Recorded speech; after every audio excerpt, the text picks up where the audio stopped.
ಹಾಂ ನೋಡಪ್ಪ, ಹಣೆ ಮೇಲೆ ಹೊಸ ಬೆಳಕು, ಕಿವಿಗಳಲ್ಲಿ ಧ್ರುವತಾರೆ, ಕತ್ತಿನಲ್ಲಿ ಬಂಗಾರದ ಮನುಷ್ಯ, ಇಷ್ಟೆಲ್ಲ ರೆಡಿಯಾಗಿ ಬರೋದಕ್ಕೆ 1 ರಿಂದ 2 ಅವರ್ ಆಗುತ್ತೆ ಕಣ.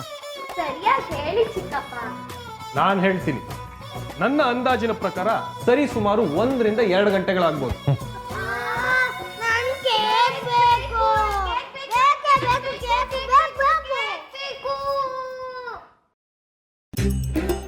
ಬೆಲೂನ್ ಜೊತೆ ಆಟ ಆಡೋ ವಯಸ್ಸೇನೋ ನಿಂದು? ಅಯ್ಯ, ಇವತ್ತು ಬರ್ತಡೇ.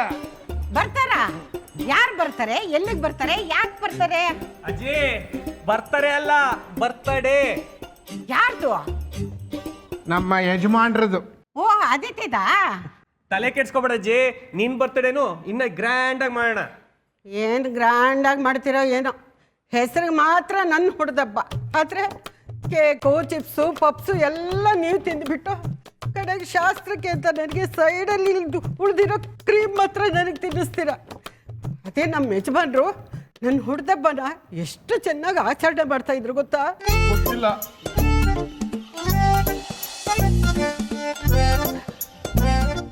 ಹೀಗೆಲ್ಲ ನಡೀತಾ ಇತ್ತು. ಅಯ್ಯೋ ಅಜ್ಜಿ ಏನು ಹೇಳಲಿಲ್ಲ, ಬರೀ ನುಲಿತೈತೆ. ಫ್ಲಾಶ್ ಬ್ಯಾಕ್ ಅನ್ನ ನೆನೆಸ್ಕೊಂಡ್ರು, ತೆರೆ ಮೇಲೆ ತರಲಿಲ್ಲ ಅಷ್ಟೇ. ಅಜ್ಜಿ, ನಿನ್ನ ಆಗ್ದಿರೋ ಬರ್ತಡೇ ಸೂಪರ್ ಸೂಪರ್. ಅಜ್ಜಿ, ಉಪೇಂದ್ರನ್ಗಿನ್ನ ಸೂಪರ್. ಲೇ ಸಾಕು ಬಿಡ್ರ. ಅಜ್ಜಿನ ಎಷ್ಟು ಅಂತ ಆಡ್ಕೋತೀರಾ? ಬರ್ಡೇಗೆಲ್ಲ ರೆಡಿನಾ? ಡಾಕ್ಟ್ರೆ, ನಿಮ್ಮ ಪಾಲಿಂದ 4 ಬಲೂನ್ ಇದೆ, ಊದು ಬಿಡಿ.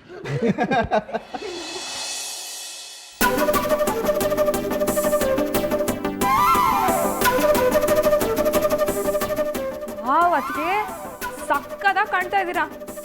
Thank you. ಹಾ ಮಗಳೇ, ತುಂಬಾ ಮುದ್ದಾಗಿ ಕಾಣಿಸ್ತಿದ್ಯಾ. ಹ್ಯಾಪಿ ಬರ್ಡೇ ಪುಟ್ಟ.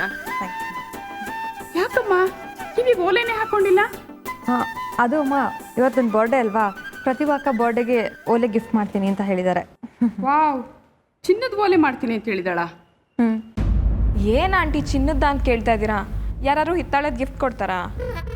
ಪರವಾಗಿಲ್ವೇ, ನಿಮ್ ಪ್ರತಿಭಾ ಅಕ್ಕಿಗೆ ಈ ಥರನೂ ಒಳ್ಳೆ ಬುದ್ಧಿ ಇದೆಯಾ? ಸರ್, ನೀವು ನಮ್ಮ ತಾಳ್ಮೆನ ತುಂಬಾ ಪರೀಕ್ಷೆ ಮಾಡ್ತಾ ಇದ್ದೀರಾ. ನನ್ನ ತಾಳ್ಮೆನ ನಾನೇ ಪರೀಕ್ಷೆ ಮಾಡ್ಕೊತಾ ಇದ್ದೀನಿ. ನಿಮ್ಮನ್ನೆಲ್ಲ ಸ್ಟೇಷನಿಗೆ ಕರ್ಕೊಂಡು ಹೋಗದೆ ಇಲ್ಲೇ ವಿಚಾರಣೆ ಮಾಡ್ತಾ ಇದ್ದೀನಲ್ಲ, ಇದು ನನ್ನ ತಾಳ್ಮೆ. ಈಗ ನಿಮ್ಮನ್ನ ಸ್ಟೇಷನಿಗೆ ಕರ್ಕೊಂಡು ಹೋದ್ರೆ ಅಲ್ಲಿ ನಡೆಯೋ ಟ್ರೀಟ್ಮೆಂಟೇ ಬೇರೆ.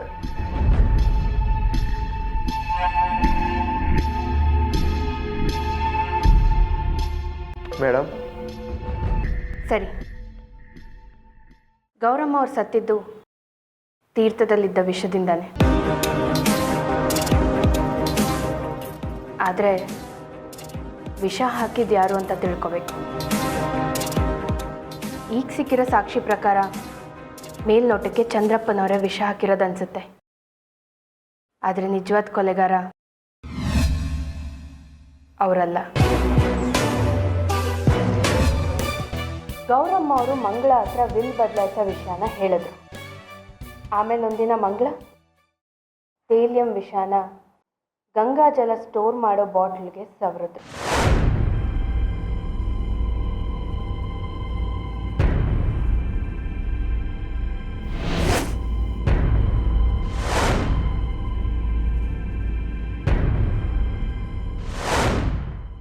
ತೇಲಿಯಂಗೆ ಬಣ್ಣ ಆಗಲಿ ವಾಸನೆ ಆಗಲಿ ಇಲ್ಲದೆ ಇರೋದ್ರಿಂದ ಗೌರಮ್ಮ ಅವ್ರಿಗೆ ಅದ್ರ ಬಗ್ಗೆ ಗೊತ್ತಾಗಲೇ ಇಲ್ಲ. ವಿಷ ಸವರಿದ ಬಾಟ್ಲಲ್ಲಿದ್ದ ಗಂಗಾ ಜಲನ ದಿನ ಸ್ವಲ್ಪ ಸ್ವಲ್ಪ ಕುಡಿತಾ ಬಂದರು. ಅಜ್ಜಿ ಮಂಗಳಮ್ಮನ ಎಷ್ಟೊಂದು ನಂಬಿದ್ರು. ಅವಳು ವಿಷ ಹಾಕಿದಾಳ? ನನಗೆ ಮುಂಚೆಯಿಂದ ಅನುಮಾನ ಇದ್ದೇ ಇತ್ತು. ಹೋಗಿ ಸರ್, ಅವಳೇ ವಿಷ ಹಾಕಿರೋದು ಅಂತ ಗೊತ್ತಾಯ್ತಲ್ಲ, ಹೋಗಿ ಅರೆಸ್ಟ್ ಮಾಡಿ. ಅವರು ಹಳ್ಳಿಲಿದ್ದಾರೆ. ಓ, ಕೊಲೆ ಮಾಡಿದವ್ರನ್ನ ಹಳ್ಳಿಲಿ ಆರಾಮಾಗಿರೋದಕ್ಕೆ ಬಿಟ್ಟು ಇಲ್ಲಿ ನಮ್ಮನ್ನು ವಿಚಾರಣೆ ಮಾಡೋದಕ್ಕೆ ಬಂದಿದ್ದೀರಾ? ನೀವೆಲ್ಲ ಅನ್ಕೊಂಡಾಗೆ ಅವ್ರ ಹಳ್ಳಿಲಿ ಆರಾಮಾಗಿಲ್ಲ, ಕೈ ಸುಟ್ಕೊಂಡು ನರಳ್ತಾ ಇದ್ದಾರೆ.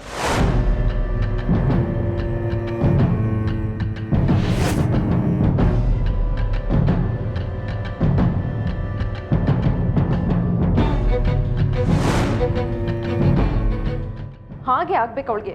ನಂಬಿಕೆ ದ್ರೋಹ ಮಾಡಿದವಳಿಗೆ ಹೀಗೆ ಆಗೋದು. ನಂಬಿಕೆ ದ್ರೋಹ ಮಂಗಳ ಮಾಡಿಲ್ಲ.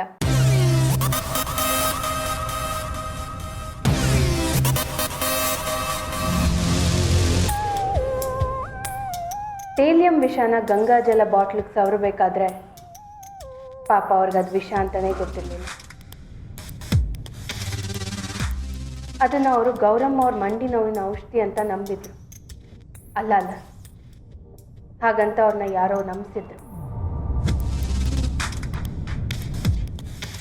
ಗೌರಮ್ಮ ಅವ್ರು ನರಳೋದನ್ನು ನೋಡೋಕ್ಕಾಗದೆ ಮಂಗಳ ಅವರು ಮನೆಯವ್ರ ಹತ್ರ ಎಲ್ಲ ಅದಕ್ಕೆ ಔಷಧಿನ ಕೊಡಿ ಅಂತ ಕೇಳಿದರು. ಪ್ರಕಾಶನ ನಿಮ್ಮದೇ ಔಷಧಿ ಅಂಗಡಿ ಇದೆಯಲ್ಲ, ಅಜ್ಜಿ ಪಾಪ ಮಂಡಿ ನೋವು ಉಂಟಿರ್ತಾರೆ, ನೀವೇ ಯಾಕೆ ಯಾವ್ದಾರು ಔಷಧಿ ಕೊಡಬಾರ್ದು? ನೀವು ಯಾಕ್ರಿ ಅವ್ರ ಪರ ವಹಿಸ್ಕೊಂಡು ಮಾತಾಡ್ತೀರಾ? ನಾವಿರೋದೇ ಅವ್ರನ್ನ ಸಾಯಿಸೋದಕ್ಕೆ ಅನ್ಕೊಂಡಿದ್ದಾರೆ ಅವರು. ನಾನು ಔಷಧಿ ಕೊಡಲ್ಲ, ಸತ್ತರೆ ಸಾಯ್ಲಿ.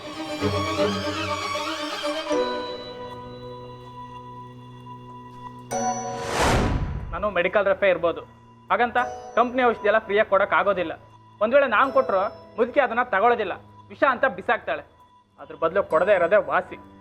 ಆ ಮುದುಕಿ ಪ್ರಾಪರ್ಟಿ ಮಾರಿ ದುಡ್ಡು ಕೊಡಲ್ಲ, ಒಂದು ಒಳ್ಳೆ ಸಾವು ಸಾಯಲ್ಲ. ಇವರಿಬ್ಬರು ಅವ್ರಿಗೆ ಔಷಧಿ ಕೊಡಲಿಲ್ಲ. ಆದರೆ ಒಡ ಹುಟ್ಟಿದ ತಮ್ಮ ಚಿದಾನಂದ ಮೂರ್ತಿಯವ್ರಿಗೆ ಮನಸ್ಸು ತಡಿಲಿಲ್ಲ.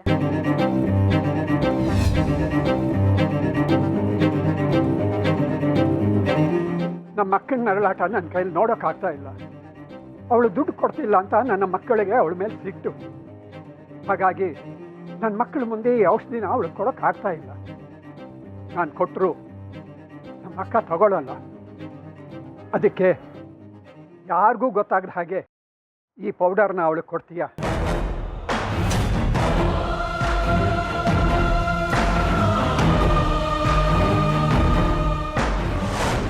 ಔಷಧಿ ಕೊಟ್ಟು ಚಿದಾನಂದ ಮೂರ್ತಿಯವರು ಅದನ್ನು ಬಾಟ್ಲೊಳಗಡೆ ಸವರೋ ಉಪಾಯನೂ ಕೊಡ್ತಾರೆ. ಹಾಗಾದರೆ ಚಿದಾನಂದ ಮೂರ್ತಿಯವರು ಕೊಟ್ಟಿದ್ದ ಔಷಧ ಜಾಗಕ್ಕೆ ಟೇಲಿಯಮನ್ನು ಬದಲಾಯಿಸಿದ್ರು ಅಲ್ವಾ?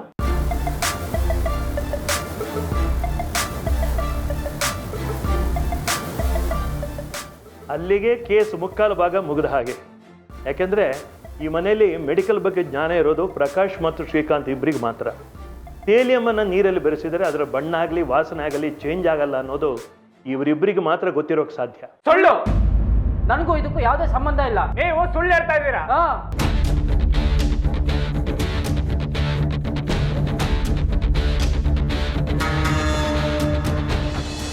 ಸ್ಕ್ಯಾನ್ ಮಾಡಿಸಿ ಆಮೇಲೆ ನಾನು ನೋಡ್ತೀನಿ. ಹಾಂ ಸರಿ ಬಾಯ್. ಎಲ್ಲ ರೆಡಿ ನೀನು? ಹಾಂ ಬಾ, ಎಲ್ಲ ರೆಡಿ. ಪ್ರತಿಭಾನ ಏನೋ ಬಂದಿಲ್ಲ, ಅವಳಿಗೆ ವೆಯ್ಟಿಂಗ್. ನಿನಗೇನಾದ್ರೂ ಹೇಳ್ಬಿಟ್ಟು ಹೋದ್ಲ ಎಲ್ಲಿಗೆ ಹೋಗ್ತೀನಿ ಅಂತ? ಇಲ್ಲಮ್ಮ, ದಿಶಾನ್ ಕಳ್ಸಾದ್ಮೇಲೆ ನಾನು ಹಾಸ್ಪಿಟ್ಲಿಗೆ ಹೋದೆ. ಹಾಂ ಅಮ್ಮ, ಅವಳು ಯಾವುದೋ ಜ್ಯುವೆಲ್ರಿ ಶಾಪ್ ಹೋಗ್ತೀನಿ ಅಂತಿದ್ಲು ಅಜಯ್ ಜೊತೆ. ಸರಿ, ಅಜಯ್ಗೆ ಫೋನ್ ಮಾಡು.